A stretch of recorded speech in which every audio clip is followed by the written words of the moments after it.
A 19-year-old kid sits alone in his dorm room at Harvard. It's 2004. He's coding. He's always coding. He's awkward, socially strange. Most people don't understand him. Most people don't even like him. But in 6 days, he's going to launch something from that tiny room that will connect 3 billion people. Something that will make him the youngest self-made billionaire in history. And his philosophy? Move fast and break things. He broke things all right, including trust, privacy, and democracy itself. 1. The weird kid.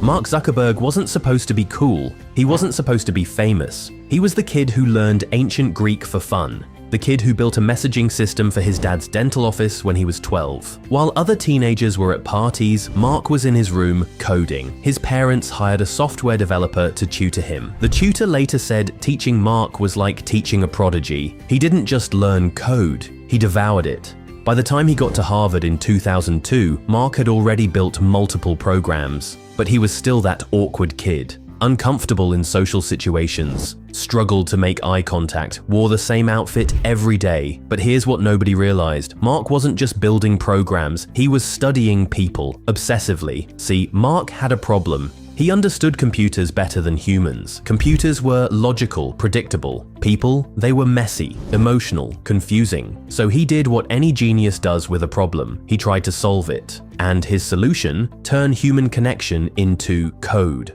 2. The creation, October 2003. Mark launches something called Face Mash in his dorm room. The concept was simple and cruel. It took photos of Harvard students and made people vote on who was hotter. It crashed Harvard's network. It got Mark hauled in front of the administration. It almost got him expelled. But here's what's important. Within hours, 450 people visited the site. 22,000 photos were viewed. Mark learned something crucial that night. People were hungry for this. Not the cruelty, but the connection. The ability to see each other, compare, interact. 4 months later, February 4th, 2004, Mark launched the Facebook from his dorm room. It wasn't the first social network. Friendster existed. MySpace was huge. But Mark did something different. He made it exclusive. Only Harvard students could join. You needed a harvard.edu email address. Suddenly, being on Facebook wasn't just about connection. It was about status. Within 24 hours, over 1,000 Harvard students signed up. Within a month, more than half the undergraduate population was on it. And Mark, he was just getting started.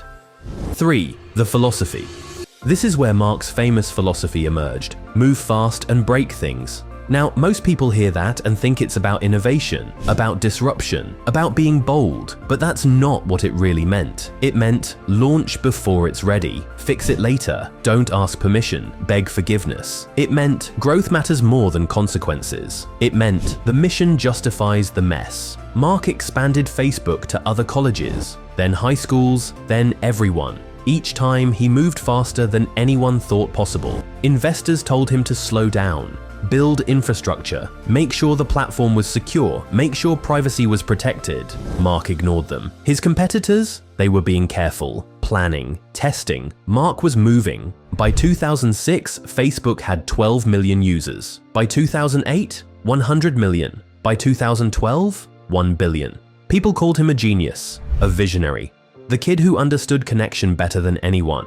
But here's what they didn't see yet. All those broken things? They weren't going to fix themselves. 4. The broken things. When Mark said break things, he meant code, features, move fast, mess up, patch it, keep going. But you can't connect 3 billion people without breaking something much bigger than code. Privacy, broken. Facebook collected more data on people than any company in history. Your likes, your photos, your messages, your location, your friends, your behavior, everything. Trust, broken. The Cambridge Analytica scandal exposed how Facebook allowed a political firm to harvest data from 87 million users without consent. Mental health, broken. Studies started showing Facebook's impact on depression, anxiety, and self-esteem, especially in teenagers. Democracy, broken. Foreign governments use Facebook to spread misinformation and interfere with elections. And Mark, he kept saying the same thing. We're fixing it. We're learning.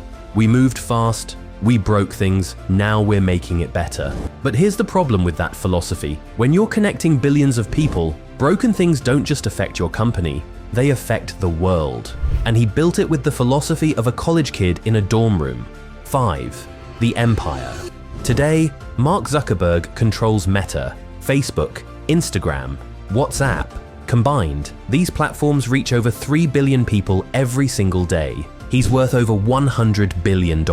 He's one of the most powerful people on Earth. At 40 years old, he's younger than most CEOs and more influential than most world leaders. But here's what makes Mark's story complicated. He did connect the world. Families separated by oceans can see each other's lives. Movements for justice can organize instantly. Small businesses can reach global audiences. But he also created a machine that prioritizes engagement over truth, addiction over well-being, growth over responsibility. Mark isn't evil. He genuinely believed he was connecting people and making the world more open. But belief without wisdom is dangerous. And moving fast without thinking about consequences, that's not innovation, that's recklessness. The lesson. So what do we learn from Mark Zuckerberg? Here's the truth. Move fast and break things works brilliantly when you're small. When you're in a dorm room with nothing to lose, that philosophy can change your life.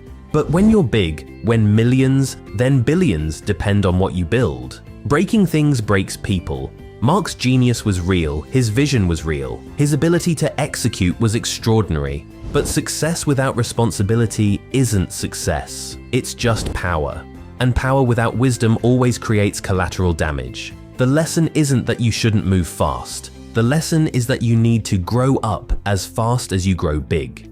You need to ask, what am I breaking? Who am I affecting? What are the consequences of my speed? Because here's what Mark learned the hard way. You can't patch humanity like you patch code. When you break trust, it takes years to rebuild. When you break privacy, people never forget. When you break democracy, the consequences echo for generations. Mark Zuckerberg built something incredible. He connected the world in ways that seemed impossible. But he also proved that the most dangerous combination isn't ignorance and power, it's brilliance without foresight. So the question for you isn't whether you should move fast. The question is, what are you willing to break, and who's going to pay the price? Because in the end, broken things don't disappear. Someone always has to clean up the mess.